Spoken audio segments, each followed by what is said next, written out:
Emmett, it's a pleasure to meet you. Thank you so much for taking the time to be here. And man, I'm super excited to learn all about Romania, what's happening in Transylvania, with the fun that you guys have started and even your current venture. I assume, your background isn't Romania right there. No, I was born 60 miles east of Pittsburgh in a county seat called Greensburg. And when I was 4 years old, we moved to 20 miles west of Manhattan, to not say New Jersey. And so that's where I grew up. I like it. Let's stay on that thread. School in New England. Yeah. Tell me kind of the origin story, because honestly, I've never heard of an American moving to Romania. I heard a lot of Romanians moving here, but I'd like to hear the story of kind of like how you grew up and then what got you pointed in that direction. My parents gave me a real worldview, and ever since I was very young, I wanted to become an entrepreneur and to live outside the U.S. The U.S. is great, but it also has problems, as we see now. These are things that my parents are pointing out a long time ago: the racism, the classism, the misogyny. So it was this idea that there's a big world out there. U.S. is great, but if you want to see other cultures, learn other languages, then you're going to have to go places. And they weren't travelers. My dad was an engineer. My mom was a librarian and a teacher. But obviously, through books, I did a lot of traveling, a lot of reading. Wasn't allowed to watch television Sunday night through Thursday night because those were school nights. So when your homework is done, you can listen to records and you can read. And so I did a lot of reading, entrepreneurially. Early mentors like Andrew Carnegie and Thomas Edison, and just all those kinds of stories. And so I started entrepreneurship with a paper route a few years later at 11 or 12 years old, and then just continued with all the classic cutting grass and shoveling the neighbor's snow and those types of things. I became an accountant to learn how to run businesses. The accounting system is the same no matter the size of the business. That's the structure, that's the skeleton, I like to say, of a business. Had a great accounting teacher in high school. Of the 14 guys in the class, 12 became accounting majors in college. And I did as well. Went to Providence College up in Rhode Island, and worked for a couple of years at some accounting firms, and then jumped into entrepreneurship in 87. And my first business was a failure, and it was a good lesson because two things. One is the sun came up the next day. Failure didn't kill me. I realized I had made a mistake, but it was 6 months and $600, and it was funny because I made all my friends happy because they were right that I was an idiot trying to be an entrepreneur, and I failed. But the second venture that I joined, which was through connections I had in accounting, was a waste management brokerage firm that grew into a full-on waste management firm. And we bought landfills and hauling companies, and we took the company public in the early 90s through a reverse merger on NASDAQ. So that was the hugest aspect of my entrepreneurial career. My friends don't remember number two. They all tease me about number one to this day. You know how friends are. That's funny because I always tell my students, nobody's going to remember your failure once you're successful. But I always forget the caveat of, no, your friends will. Yeah, for sure. The prophet's never respected in his own hometown, right? The lesson of that, though, was I learned that VCs are not as honest as they should be, not as trustworthy as they should be. And me believing in we can't put things in writing cost me millions of dollars. And therefore, I'm not a fan of VCs. So I went on, and over the course of 15 years, that was number two. I was a founder or part of the founding team. Like on that team, I was number 4. In 10 different businesses and 8 different industries. And as I said, the waste management one was one of the biggest ones for sure. Landfills were closing down. We started to take it long haul into, backhauling and things. It's a story back in the 90s, late 80s and early 90s. And then it just grew and grew. I joined, we were 800,000. In 3 years, we were doing 10 mil. Dang. And I was shipping from Boston to Baltimore. So we started with the original old accounting clients that were in waste management, and then I just took it and did the business development and grew it. Another interesting aspect of waste management is where I learned friendly competition, because some of the other brokers down in Philly and New York, I got to know them, and we became not friends or closer friends, but collaborators. And I understood the benefits of talking to the competition. And so it was a very interesting lesson. I have translated it for here in Romania. It's concurență prietenoasă, which just means the same thing, friendly competitors. And I've used that in different businesses. It's been quite good. Nice. So to finish up, those were, 10 different businesses, 8 different industries. I like to be the stupid guy in the room. I generally like to have somebody smart next to me, like a partner that knows that business. Back then, there was no internet, so you had to learn the business through magazines. Every industry's got 2, 3, 4 magazines. And by going through and look at the advertisers, reading the articles, you get to know an industry. And so that was my challenge, and that's what I enjoyed doing, and I still do to this day. But once I had done that a bunch, I had to leave because number 2 on my life list was to live outside the U.S. I never thought it would be Romania at all. But if you want to make God laugh, you tell her your plans. I said the Caribbean. Look at my background. That's I've traveled extensively in Central America, the Caribbean, and she laughed. And here I am in the middle of the woods of Transylvania. I came in 2000 through one of my very good friends. Who was living here. He was teaching the bank small business lending with money from USAID and EBRD.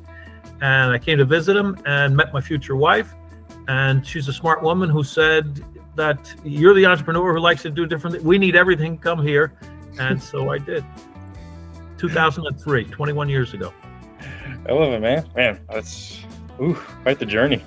Yeah. You got to trust your instincts and trust yourself. It's a big deal. Again, my friends are like, you're never going to leave. Where are you going to go?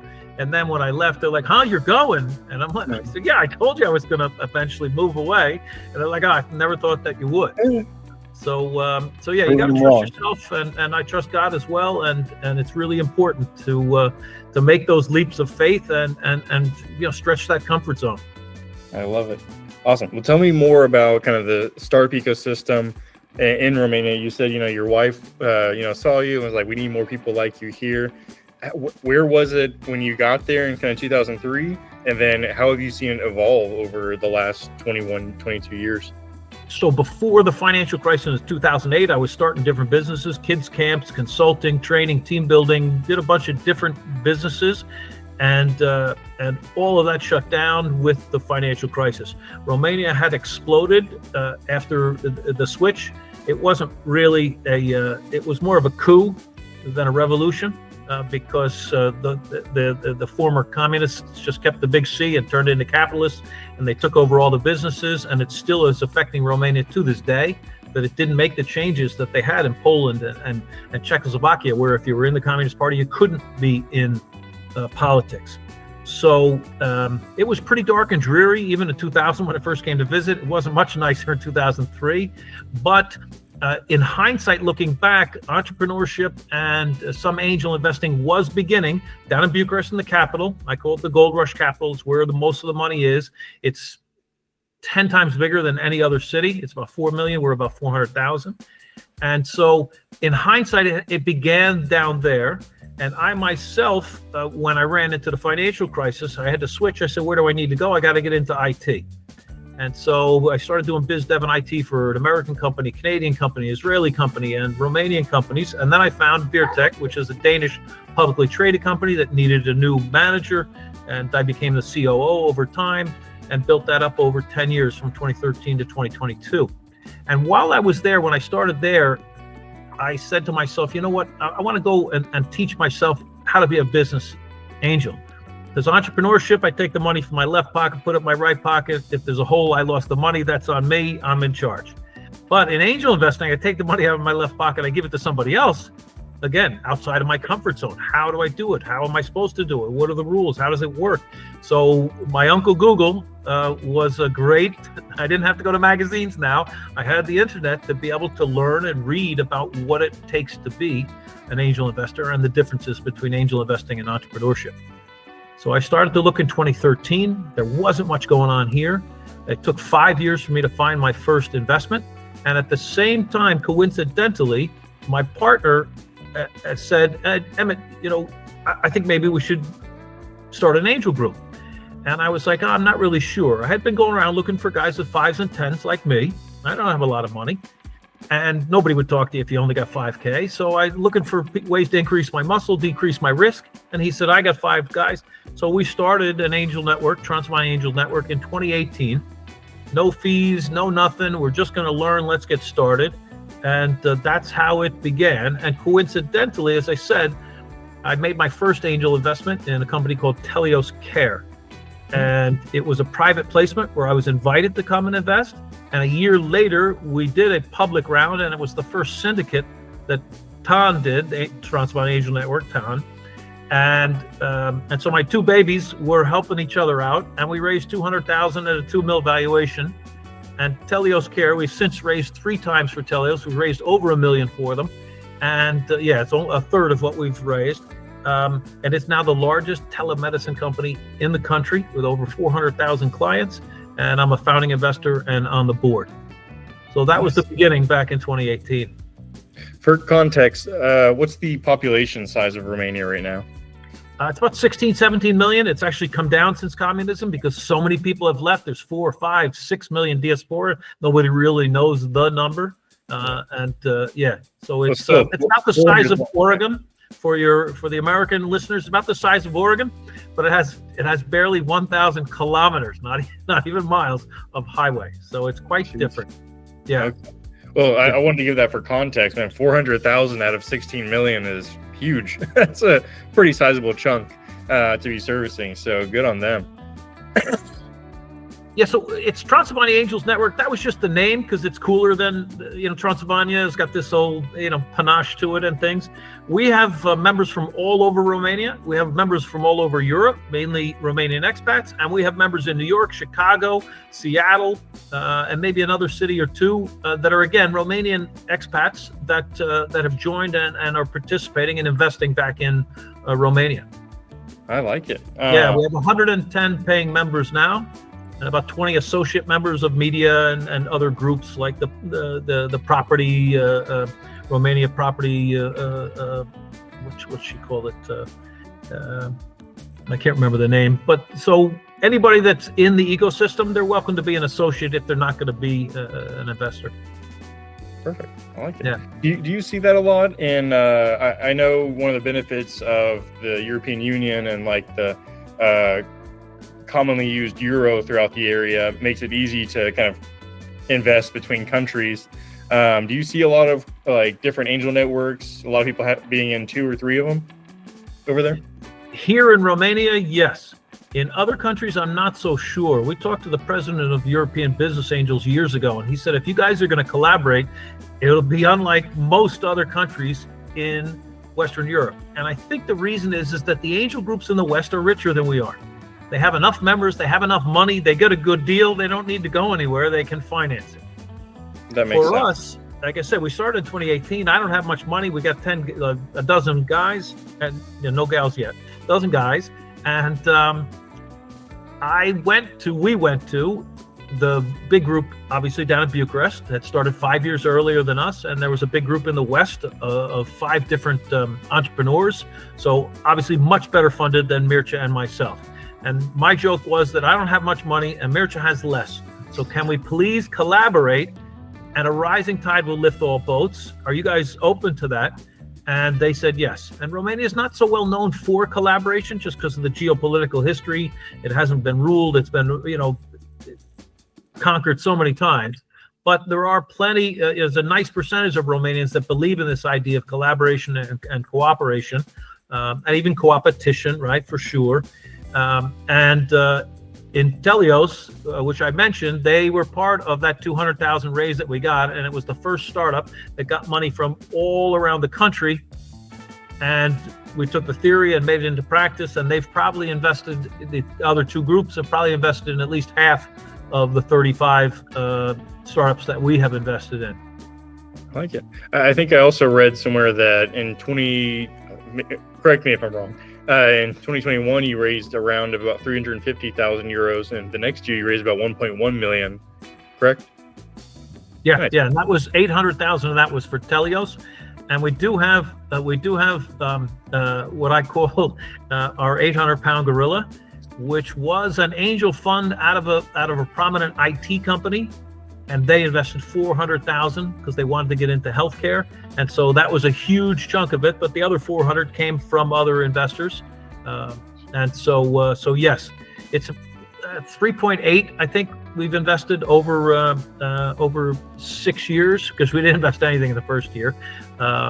And that's mainly, guys 5, 10, there's some 20. There's a few guys that can write 50K and 100K tickets, but few. There's more super angels down in Bucharest because there's more money down there. They've invested, I think they're talking about 40 or 50 mil over 11 or 12 years now. So nice. Yeah, it's still quite nascent. The ecosystem is quite nascent. And one of the challenges is that we haven't had any exits. We had one exit so far. So we've had one failure and one exit so far. I myself have 16 investments, and now it's 15 because one of them declared bankruptcy. So I do have the first failure, which is fine. That's normal. It's natural. And all of the other ones, we're still waiting to have an exit. A couple of guys got out of one deal, but I stayed in. It's a cybersecurity, and so it was an outlier of a 6x in 15 months, which I know happens in the U.S., but it doesn't happen in Romania. So I can't promise that to new members or anything. It's a real outlier. The guy went to London, and it's cybersecurity. It's hot. He got a big chunk of money, 6x, and they got out, and I stayed in. And it's still at a 5x, even with a down round. He's at a 10 mil valuation we invested at too. So, yeah, it's interesting. I think this is absolutely fascinating. You're in kind of such an early stage of the startup community there, and we did a book review on startup communities by Brad Feld, who was one of the founders of TechStars and built up the ecosystem in Boulder, Colorado. And he just wrote about like how to build a startup community. And I always use the example of it's like making a cake. You need all these different ingredients, and one of those is you need like that early stage investment to believe in some of these early guys. And of course, a lot of them are going to fail, but you also need those first few successes and those first few exits to kind of show you can build something here and stay here and use our resources here and exit from here. And if you can show 1 or 2 or 3 startups like having those and then getting those first few exits, you can prove that like you can validate this area as a startup community and like build other ones from there. So it's super cool to hear that you're starting to have your first few, exits, first few successes, and a lot more in the pipe that are starting to come online. So that's cool, man. I'm really happy for you.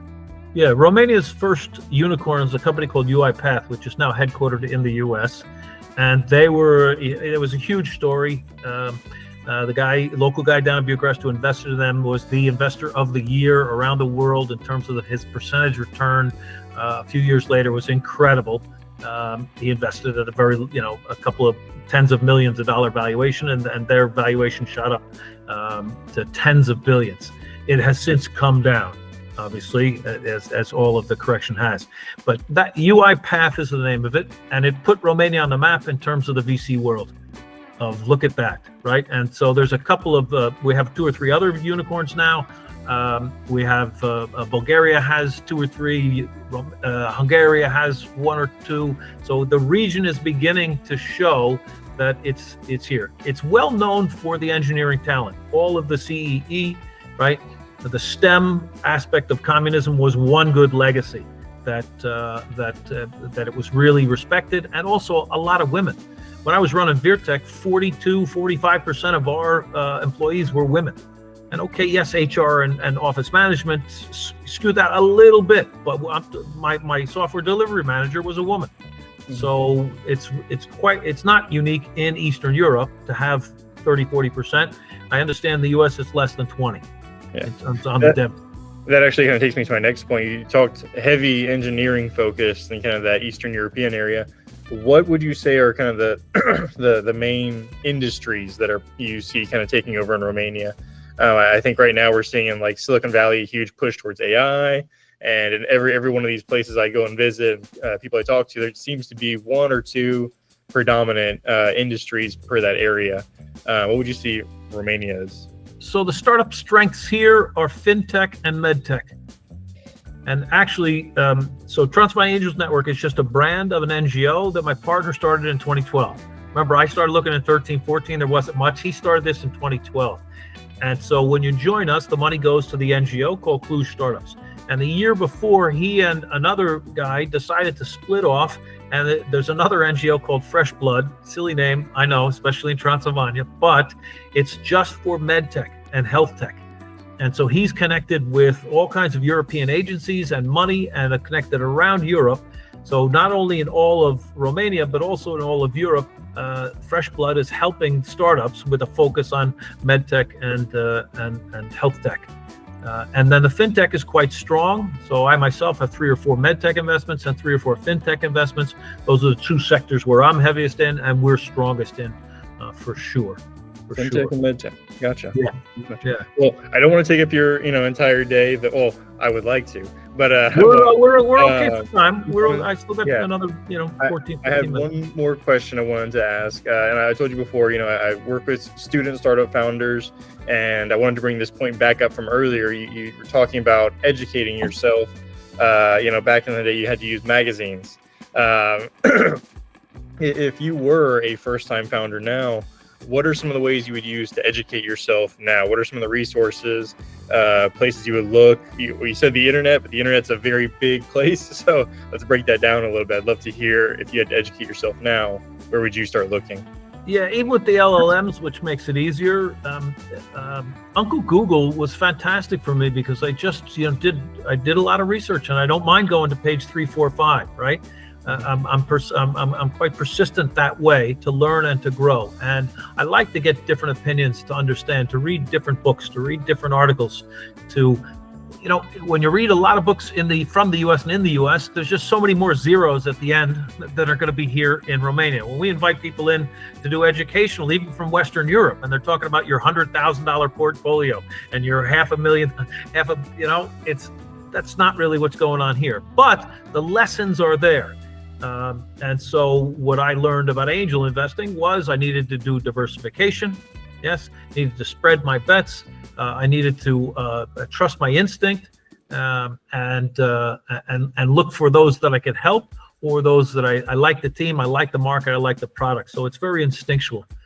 For I'm an entrepreneur as well, and so for those that are looking to get into startups, there's a lot of different ways to do it all around the world. I'm sure it's the same. Okay, so you're doing the research at night at home by yourself. That's great, and that's really good. And then you meet a couple of your friends, and you have, you try and create that mind, that mind group, or there's different names that people have for it. But that group of friends that you have that want to talk about entrepreneurship, right? Not like, with my friends, there was only 2 or 3 of them that I would talk entrepreneurship with. The rest were corporate guys, and they would just laugh about it. And then the third aspect is to take that to the next level, is get out into the ecosystem. Start volunteering, helping out at hackathons and meetups, right? And looking to see what goes on, and maybe attend some pitches and understand what it is that investors are looking for, and how it is that somebody pitches, and what's, and begin to think about what's a good idea, what's a bad idea. In my entrepreneurial career, only a few times did I, kind of see exactly what I wanted to do beforehand, right? So one was specialty coffee. So even before startups, I saw the wave was going on, right? 800 number in the US, you could be national. So, but a lot of times it was me joining the team, like that waste management. I was the 4th guy. That thing had started. They just needed more muscle, more brains. And so it's one of the things that we're looking to develop here, especially in Cluj, is this idea of find a founder. It's going on in the rest of the world, I know, but it's not really going on here so much in Romania, where we want to attract in people that don't have that, the great idea of the next mousetrap, right?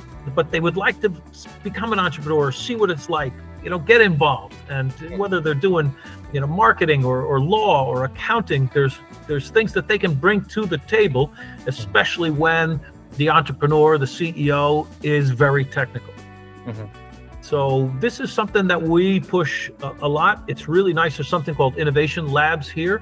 And that the last 2-3 years, high school kids have begun to show up. It's a weekend long hackathon kind of a thing, which I'm sure is all over in the US. So I'm sure that your listeners in the US can find these things.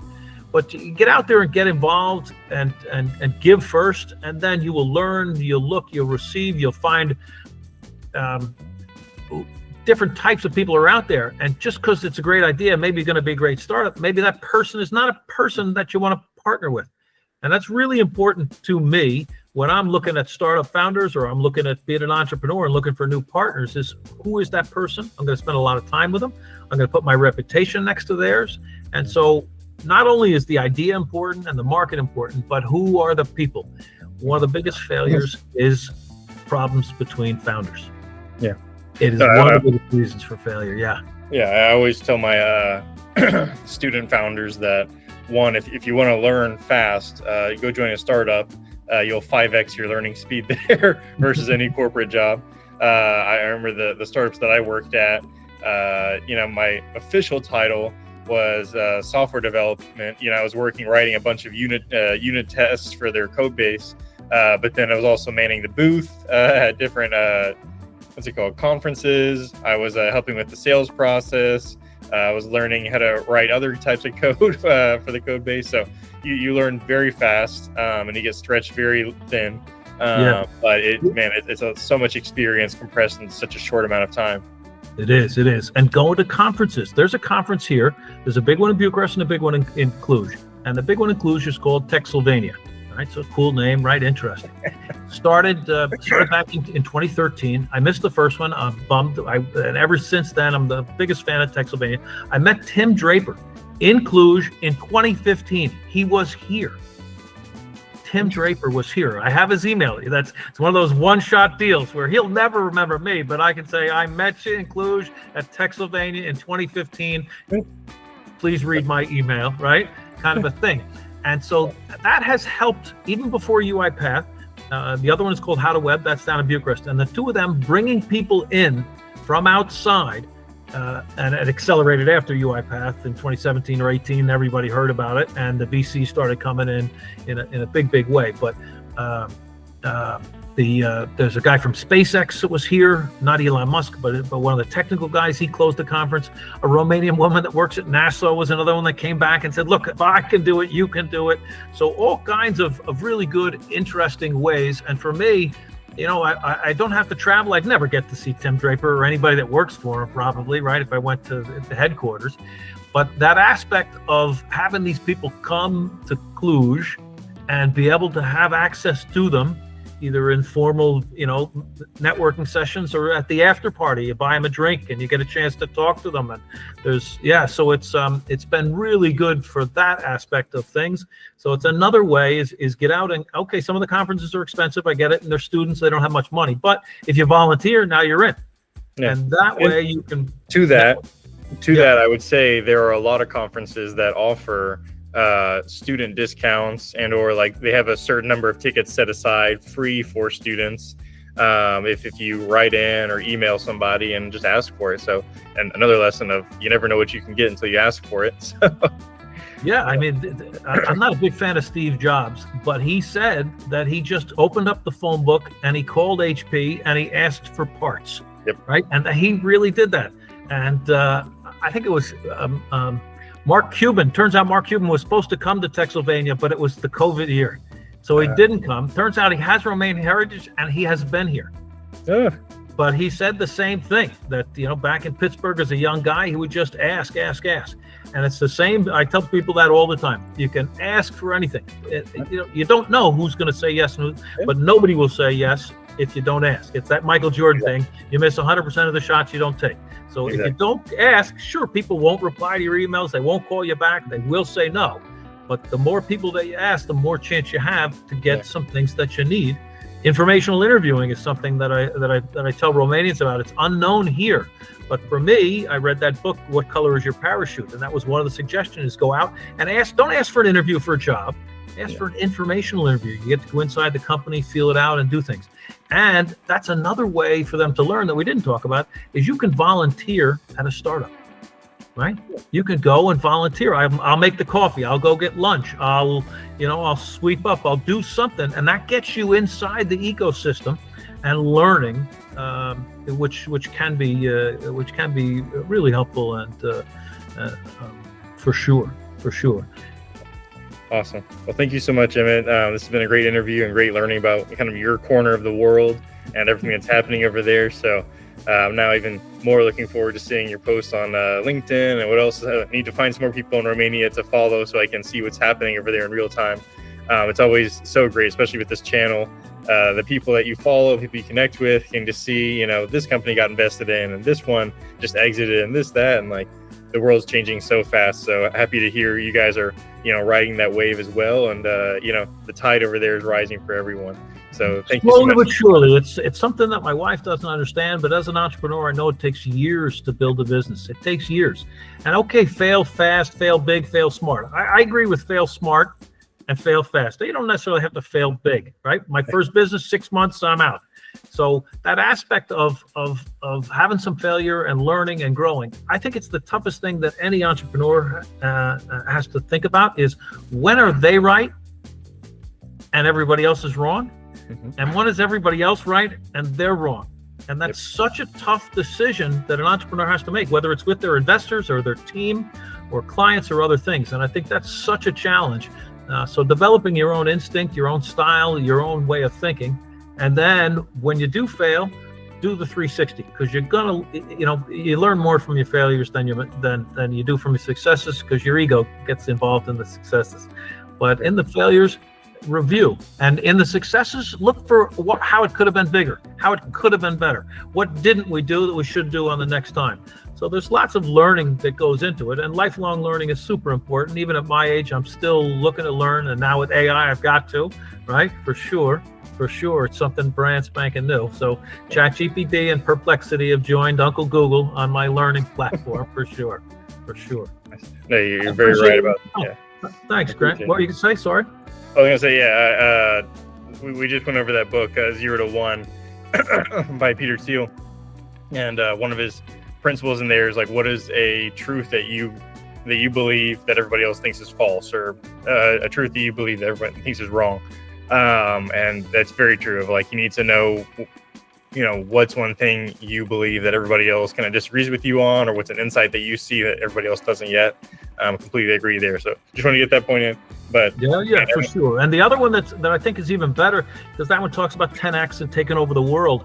The hard thing about hard things, I didn't read it for the longest time. Somebody gave it to me as a present. I didn't read it. I thought it was about VC, but it's about him as a CEO and the hard decisions, firing a friend. And that's a book I really strongly suggest. Very, very interesting. The hard thing about hard things, because anything easy, anybody can do. Yeah. If it was easy, anybody could do it. Everybody would have done it. So awesome. Thank you so much, Emmett. I appreciate your time. Thank you, Grant. I appreciate you wanting to learn about Romania, and I look forward to staying in touch.